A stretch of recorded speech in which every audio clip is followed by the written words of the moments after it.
At first, I wasn't too thrilled about the internet, but when I see some truthful stuff come out, it excites me.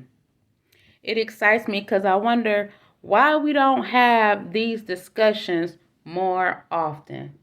Even if we don't necessarily agree with one another, we should have these discussions more often. Listen to this. This is a young woman, and you can go to her channel. Her name is spelled N for Nancy, D for Dolly, A for Angel, G for George, I for India, R for Rabbit, E for Ego. And she's on YouTube, and she is an African, and I believe she's from Uganda.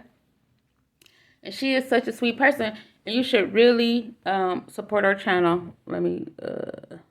Yep, that's her name right there. So it's like if you're interested in Africa, you're interested in visiting, you're interested in going there, support the African content, and also listen to the Africans because they are there on the ground. This is their home. This is where they are. And we can all learn how to respect one another. I do not appreciate anybody coming from anywhere else in the world and coming over here and telling me, why this, why that, why I'm not taking advantage of schooling like they're taking advantage of it. Why am I not opening a business like they're opening a business? Why am I not, doing whatever frivolous, materialistic thing that people think is so important? To me,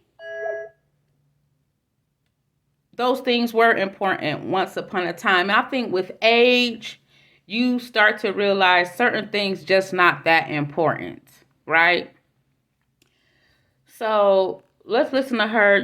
There's a big conversation about how Americans are always trying to down talk Africa, saying how poor everyone is, and talking about their commercials and the channels where they're begging for money. Those are more than likely rich corporations who are begging for money, and half of that money don't even go to the people in Africa. You know, I don't know. But this is what I want to talk about because somebody know. And we could talk to each other and educate one another because the reality is the teachers here, they have a program to follow. They follow a school board association, and they have a guideline to follow. Everything about everything everywhere is about a system. It's a system in place. Now, who's running the system? We are.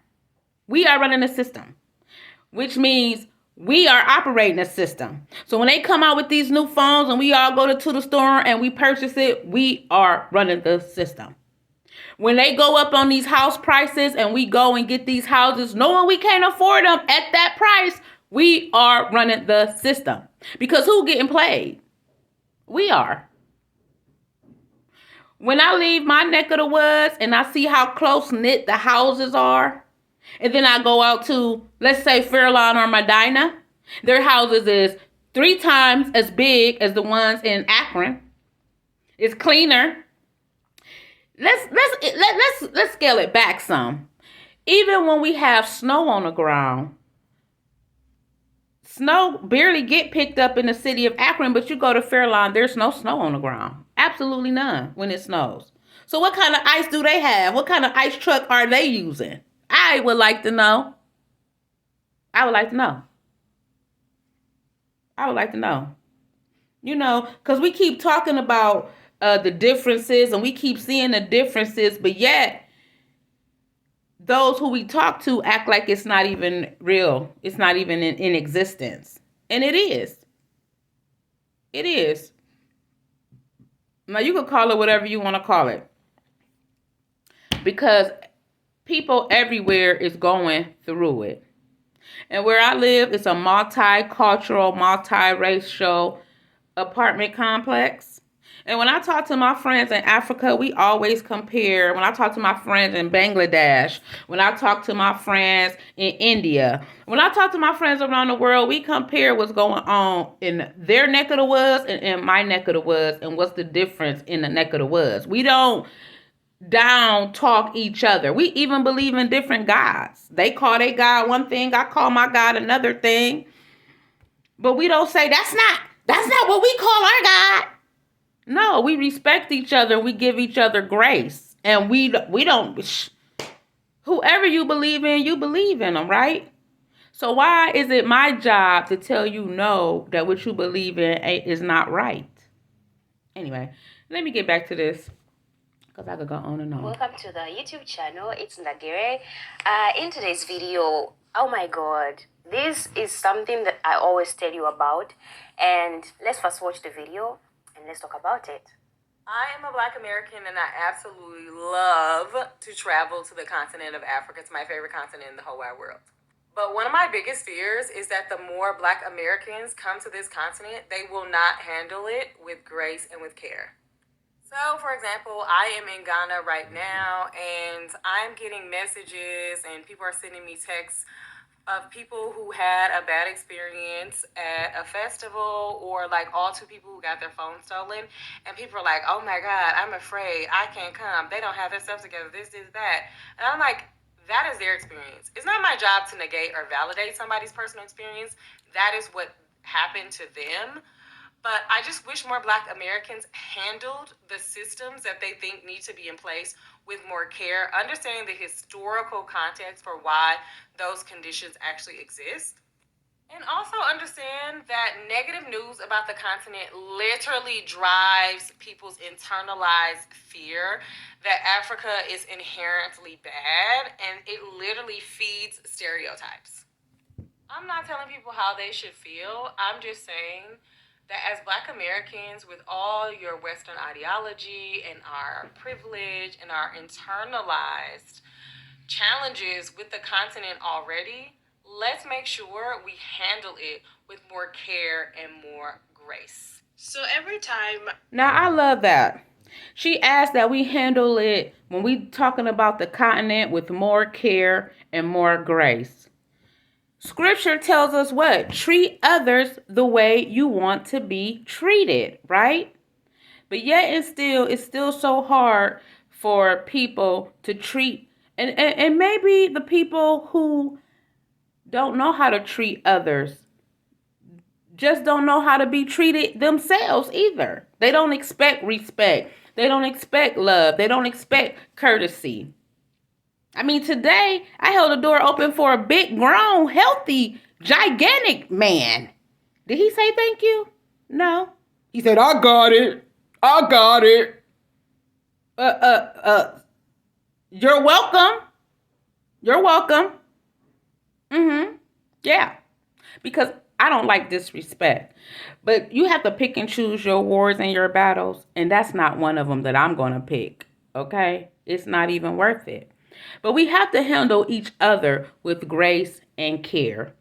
If you're always talking about a great divide, but you are the division yourself right here and right now, we have to dig deep in there. And we don't have to shelter the reality. I mean, because let's face it, I've had about quite a few houses here, and they've all been broken into. Every last one of them. Which is why I'm not so thrilled on living alone, one. Living in a big old house, two. It just doesn't interest me. And I'm going to work for 16 hours and I come back home and everything I worked hard for is gone. And don't nobody know nothing. The robbery happened in broad daylight, but didn't nobody see nothing. All these cameras on every corner, they could catch you when you speeding, but they can't catch when somebody steal your things. Oh, and they never catch the criminal. Never. But according to crime, blue crime scenes, 24 hours, 48 hours, whatever these crime shows are called, according to that, is people who know you. So I don't allow people in my house. Why? Why? You don't need to come to my house. I can meet you at McDonald's, the library, at the community park, at the mall. It's a lot of public places to meet people at. And I would prefer to meet everybody all at once because it's pretty exhausting trying to go from one house to another house to another house to another house. I don't even have that time to do. Like, I used to be able to do that as a child, but the hours go by so fast in the day now, I barely can talk to people on the phone for too long without getting tired or falling asleep on them on the phone. So I think we all deserve a little grace because we all have been through so much, right? Let's just give each other some grace, some understanding, some encouragement, okay? Because I realize a lot of you people in the world, you're not happy. You're not happy. You're upset. But about what? And why can't you discuss that? Is it that nobody around you want to listen to you? Is it that nobody around you can hold a conversation and say, I understand you. I feel you. I'm going through that too. Is it that nobody can have these kind of conversations, right? So even the kids, when I was growing up, we used to pass notes around. And we used to say, do you like me? Circle. Yes or no. Do y'all remember that? Do y'all remember those days? Wow. And it's just like that. Just like that. But even if somebody circled no, I don't like you. Yes, it hurt. I'm not going to say it don't sting. It stings, especially if you've never been told no before. If you've never been told no before and somebody tell you no, I don't know. It gives you this feeling like you're being clobbered up over the head and denied access to something that you may even think is yours, right? I don't know. But I mean, just seeing that young man kill that girl. There's a lot of killing going on too. It's a lot of emotional frustration. It's a lot of sexual frustration. It's a lot of anger going on. It's a lot of manipulation. And you guess what? We can't keep blaming it on the devil. We just need to say, you are the devil, right? Because if the devil come to kill, steal, and destroy, and if you're the one that's killing, you the one that's destroying, you the one that's stealing, then you are what? The devil, right? It should be no guessing about it. What is we sitting here guessing about?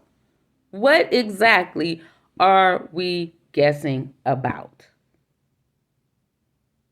Because if you doing this stuff, then you essentially are the problem.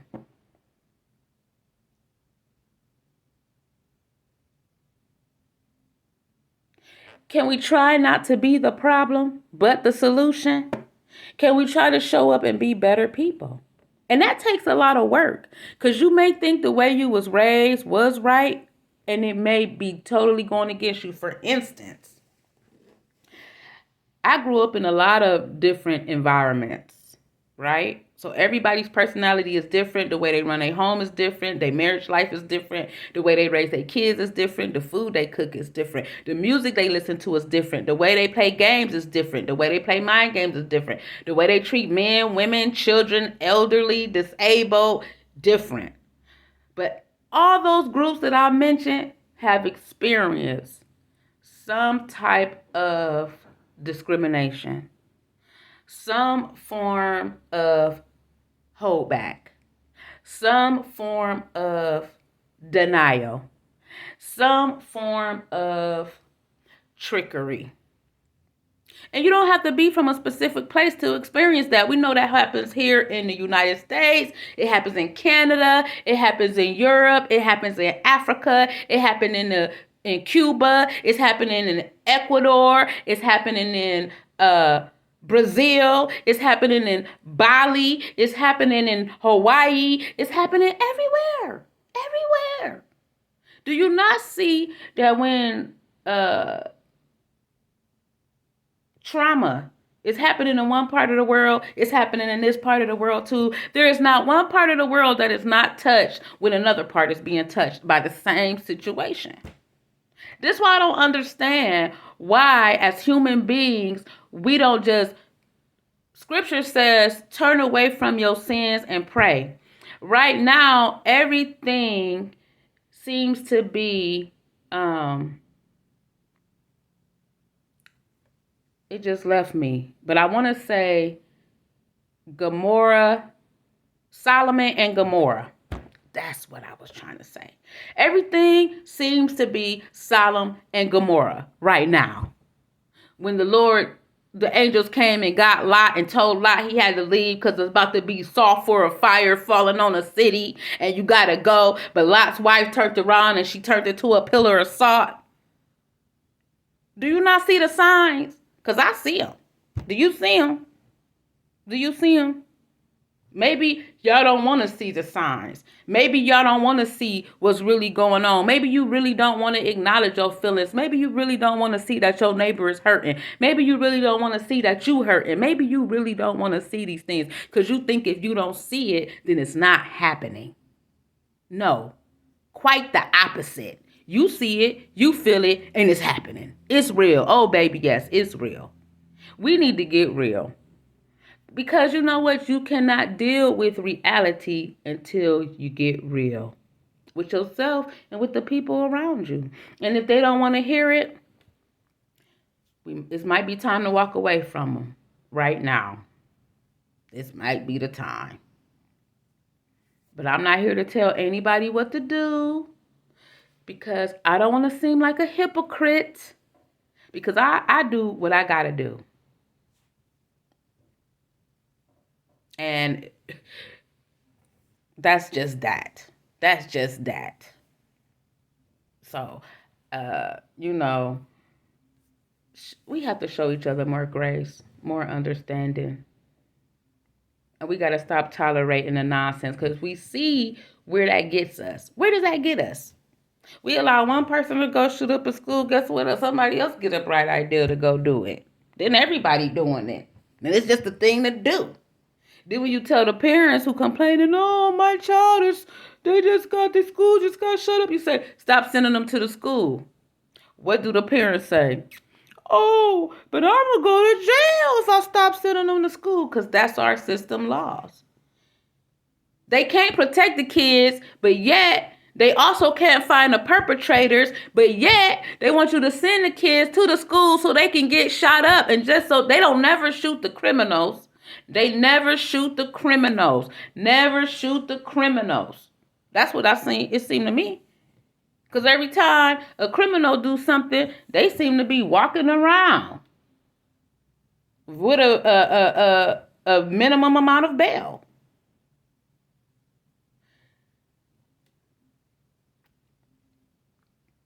I was always raised, don't worry about what's going on in other people's backyards when your backyard need to be cleaned up.